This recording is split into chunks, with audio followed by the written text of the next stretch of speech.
남은 이틀 동안 스크류는 헬싱키 거리를 무작정 걸으며 보냈다. 때로 비가 뿌리기도 했지만 신경 쓸 정도는 아니었다. 걸으면서 많은 것을 생각했다. 생각해야 할 일이 많았다. 도쿄로 돌아가기 전에 가능한 한 마음을 정리해두고 싶었다. 걷다가 지치면 또는 생각에 물리면 카페에 들어가 커피를 마시고 샌드위치를 먹었다.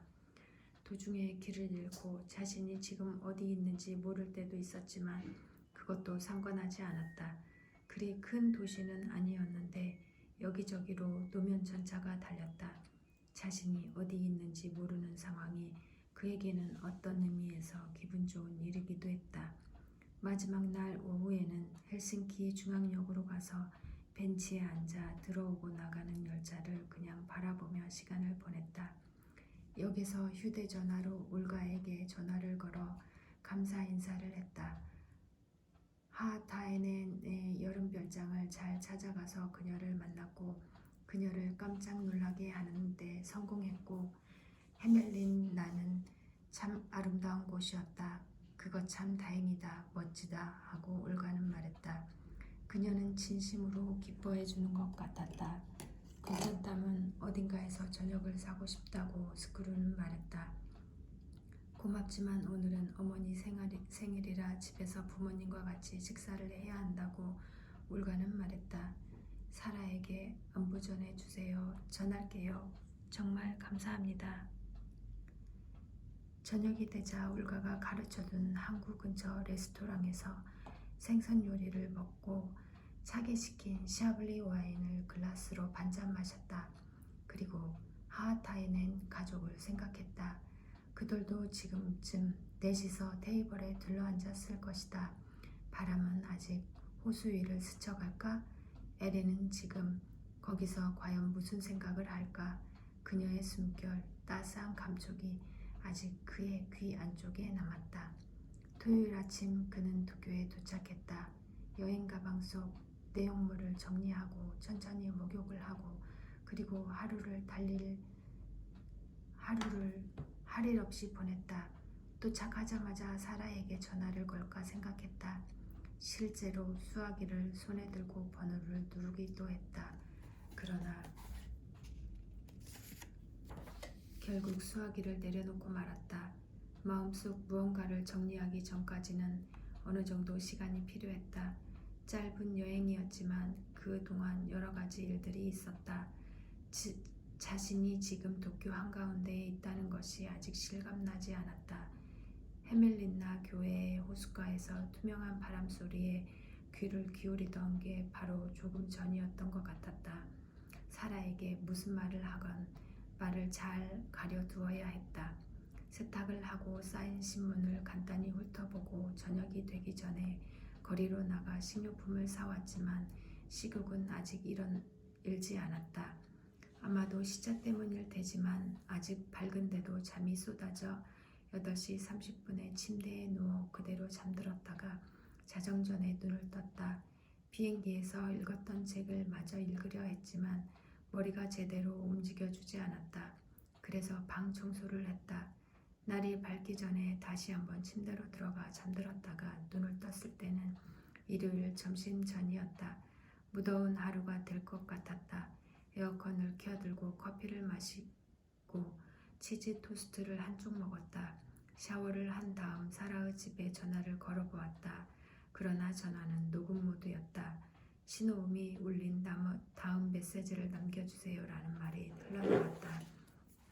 어떻게 할까 잠시 망설이다가 아무 말 없이 그냥 수화기를 내려놓았다. 벽시계 바늘은 오후 1시를 지나고 있었다. 휴대전화로 걸어볼까 했지만 생각을 고쳐두기로 했다. 그녀는 지금쯤 연인과 함께 휴일 점심을 들고 있을지도 모른다. 침대로 가기에는 아직 이른 시간이다. 사라와 손을 잡고 오모테산도를 걸어가던 중년 남자의 모습을 떠올려 보았다. 아무리 물리치려 해도 그 이미지는 뇌리에서 떠나지 않았다. 소파에 누워 어쩌지도 못하고 그런 생각을 하는데 날카로운 바늘이 등을 찌르는 듯한 감각에 사로잡혔다. 눈에 보이지 않을 만큼 가느다란 바늘이다. 미세한 통증이고 피도 안 난다. 아마도 그러나 그래도 아픔은 아픔이었다. 자전거를 타고 체육센터로 가서 평소만큼의 거리를 헤엄쳤다. 온몸에는 아직도 마비된 것 같은 묘한 감각이 남아서 헤엄을 치면서도 때로 잠에 빠진 듯한 느낌이 들었다. 물론 실제로 잠을 자며 헤엄을 칠 수는 없다. 다만 그런 느낌이 들었을 뿐이다. 그래도 헤엄치는 동안은 몸이 이른바 자동 조종에 가까운 상태에 빠져 살아도 그 남자도 생각하지 않을 수 있었다. 그것이 그에게는 참으로 고마운 일이었다. 수영장에 돌아와 30분 정도 낮잠을 잤다. 의식이 완전히 끊어져 버린 농도 짙은 잠이었다. 그 다음 셔츠 몇 장과 손수건을 다림질하고 저녁을 만들었다. 연어를 허브와 함께 오븐에 구워 레몬을 뿌리고 포테이토 샐러드와 같이 먹었다. 두부와 파 된장을 끓였다. 차가운 캔맥주를 반만 마시고 텔레비전을 켜서 저녁 뉴스를 보았다. 그러고 나서 소파에 누워 책을 읽었다. 밤 9시가 되기 전 사라에게서 전화가 왔다. 시차 적응은 잘 돼? 그녀가 물었다. 뒤죽박죽으로 자지만 컨디션은 괜찮아. 지금 얘기 좀 해도 돼? 졸리지 않아? 졸리기는 한데 앞으로 1시간 정도 참았다가 자려고. 내일부터 일을 해야 하고 회사에서는 낮잠을 못 자니까. 그게 좋겠네. 그런데 오늘 오후 1시쯤에 전화한 게 당신이지? 녹음 체크하는 걸 잊어먹고 있다가 아까 살펴봤어. 나였어. 그때 가까운데 뭘 좀 사러 갔어. 그런데 메시지를 안 남겼더라. 메시지 남기는 걸 잘 못해서 늘 긴장해서 말이 잘 안 나와. 그럴지도 모르겠지만 이름 정도는 남길 수 있잖아. 그렇네. 이름 정도는 남겼어야 했는데. 그녀는 조금 틈을 주었지만 하지만 나도 많이 걱정했어. 여행은 잘했는지 궁금하기도 하고 뭐든 메시지 하나 정도는 남겨주었으면 좋지 않았을까? 미안해. 그랬어야 했는데. 스크류는 사과했다. 그런데 당신은 오늘 하루 어떻게 보냈어? 세탁하고 쇼핑, 요리, 부엌과 욕실 청소. 나한테도 가끔은 그런 사소한 일을 할 휴일이 필요하거든. 그녀는 그렇게 말하고 잠시 침묵이 흘렀다. 그런데 핀란드에서 볼 일은 잘 봤어? 구로를 만났어? 둘이서 천천히 이야기를 나눌 수 있어? 올가가 많이 도와줬고? 그래, 구로를 만났어. 둘이서 천천히 이야기를 나눌 수 있었어. 올가도 많이 도와줬고. 그래, 다행이다. 참 좋은 애지? 정말 좋은 사람이었어. 그는 헬싱키에서 차를 타고 1시간 반 정도 거리에 있는 아름다운 호수 마을까지 에리를 만나러 간 과정을 이야기했다. 그녀는 남편과 2딸과 개 1마리와 같이 그 별장에서 여름을 보내고 가까이 있는 작은 공방에서 남편과 함께 매일 도자기를 만든다. 그 애는 행복해 보였어. 아마도 핀란드 생활이 잘 맞는 걸 거야. 길고 어두운 겨울밤을 제외하면. 그렇지만 그 이야기는 하지 않았다. 그 사람을 만나러 머나먼 핀란드까지 갈 만한 가치가 있었던 것 같아. 사라는 물었다. 갈 만한 가치가 있었던 것 같아. 실제로 얼굴을 마주하지 않으면 할 수 없는 그런 이야기도 있었으니까. 덕분에 여러 가지 사정이 많이 확실해졌어. 모든 게 시원스럽게 해결된 건 아니지만 나한테는 정말 큰 의미가 있었어. 내 마음에 그랬다는 거지만. 다행이네. 그 말을 들으니 기뻐. 짧은 침묵이 있었다. 뭔가를 가늠한 듯한 내포가 느껴지는 침묵이었다. 그런 다음 사라가 말했다. 그런데 목소리 느낌이 평소하고는 좀 다른 것 같은데? 그냥 느낌 탓일까? 모르겠어. 목소리 느낌이 좀 이상하다면 표현해서 그럴 거야. 이렇게 오래 비행기를 탄 건 태어나서 처음이야. 특별히 무슨 문제가 있었던 건 아니지? 문제 같은 건 하나도 없어. 여러 가지 당신한테 말할 게 있지만 일단 말을 꺼내면 길어질 것 같아. 가까운 시일에 만나서 차근차근 천천히 말하는 게 좋을 것 같아. 그래, 만나자. 아무튼 핀란드행이 헛걸음이 안 되어서 다행이야. 정말 고마워. 당신 덕분이야. 천만의 말씀. 다시 짧은 침묵이 흘렀다. 스크류는 조심스럽게 귀를 기울였다. 거기 내포되었던 무언가는 아직 해결되지 않았다. 한 가지 당신한테 물어보고 싶은 게 있어. 스크류는 마음을 굳게 먹고 말을 꺼냈다. 이런 말은 안 하는 편이 좋을지도 몰라. 그렇지만 자기 감정에 정직한 게 좋을 것 같아서. 괜찮아. 당연히 자기 감정에 정직한 게 좋은 거야. 뭐든 물어봐. 어떻게 말해야 할지 모르겠지만 당신한테 나 말고 누군가, 다시 말해 만나는 남자가 있는 듯한 느낌이 들어. 그 전부터 마음에 걸렸어. 사라는 잠시 입을 다물었어. 느낌이 들어? 그녀는 말했다. 그거 그냥 어쩐지 그런 느낌이 든다는 말이야. 그래. 어쩐지 그런 느낌이 든다는 것뿐이야. 하지만 저번에도 말했듯이 난 원래 그렇게 감이 좋은 편은 아니야. 내 머리는 기본적으로 형태가 있는 것을 만드는 데 적합해. 이름 그대로 구조가 아주 단순해. 난 사람 마음의 복잡한 움직임은 잘 이해 못해. 아니, 그러기 전에 자기 마음도 제대로 모르는 것 같아. 그런 미묘한 문제에 관해서 자주 잘못을 범하지. 그래서 여러 가지를 머릿속에서 복잡하게 생각하지 않으려고 애를 써. 그런데 이건 이전부터 마음에 걸렸던 거야.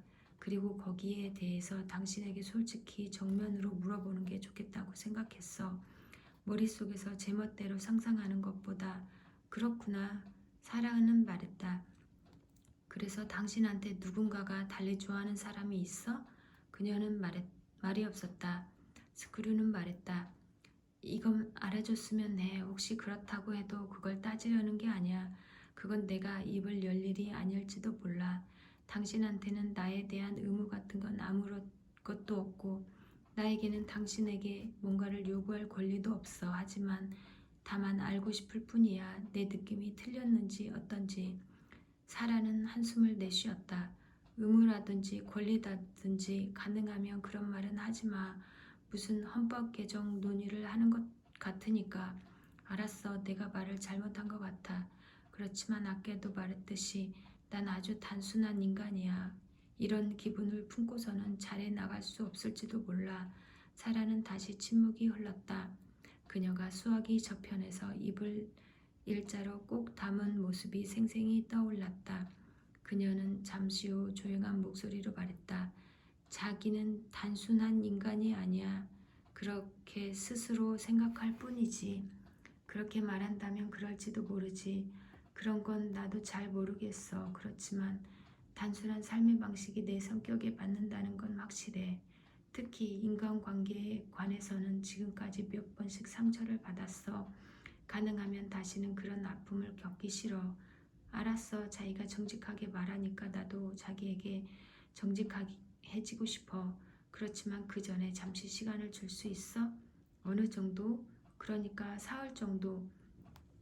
오늘이 일요일이니까 수요일에는 정확히 말할 수 있을 거야. 방금 질문에도 대답할 수 있을 거라고 생각해. 수요일 밤 비었어? 수요일 밤에는 아무 일 없어. 스크류는 대답했다. 일일이 수첩을 펼쳐 확인할 것도 없다. 해가 지고 나면 그에게는 아무런 예정이 없다. 그날 식사를 같이 하자. 그리고 거기서 여러 가지 이야기를 해봐. 정직하게. 그러면 되겠지? 그러면 돼. 스크류는 말했다. 그리고 두 사람은 전화를 끊었다. 그날 밤 스크류는 길고 이상한 꿈을 꾸었다. 그는 피아노 앞에 앉아 소나타를 치고 있었다. 거대한 새 그랜드 피아노인데 하얀 건반은 끝도 없이 하얗고 검은 건반은 끝도 없이 검었다. 보면대에는 커다란 악보가 펼쳐졌다. 광택 없이 몸에 꼭 맞는 드레스를 입은 여자가 그의 곁에 서서 새하얗고 긴 손가락으로 그를 위해 악보를 재빨리 넘겨주었다. 타이밍이 아주 정확했다. 새까만 머리카락이 허리까지 길게 뻗어 있었다. 그 장소에선 모든 것이 흰색과 검은색의 그레데이션으로 구성된 것 같았다. 다른 색채는 눈에 띄지 않았다. 누가 작곡한 피아노 소나타인지 알 수 없었다. 아무튼 긴 곡이었다. 악보는 전화번호만큼 두꺼웠다. 악보는 음표로 가득해서 온통 시커맸다. 구조가 복잡한 탓에 고도의 연주 테크닉이 필요한 연주곡이다. 게다가 처음 보는 곡이다. 그래도 스크류는 악보를 한 번 보는 것만으로 거기 표현된 세계의 모습을 매 순간 이해하고 그것을 소리로 바꿔낼 수 있었다. 복잡하게 얽힌 설계도를 입체적으로 해독하는 것과 같았다. 그에게는 그런 특별한 능력이 주어졌다. 그리고 훈련된 그의 10손가락이 건반의 이 구석에서 저 구석까지 질풍처럼 내달렸다. 그야말로 눈이 뒤집힐 것 같은 멋진 체험이었다. 자신이 그렇게 뒤엉킨 막대한 양의 암호로 가득한 바다를 누구보다 빠르고 정확하게 해독하고 동시에 올바른 형태를 줄 수 있다는 것은 순수한 집중 속에서 그 음악을 연주하는 가운데 어떤 영감이 여름 오후의 번개처럼 그의 몸을 날카롭게 꿰뚫었다.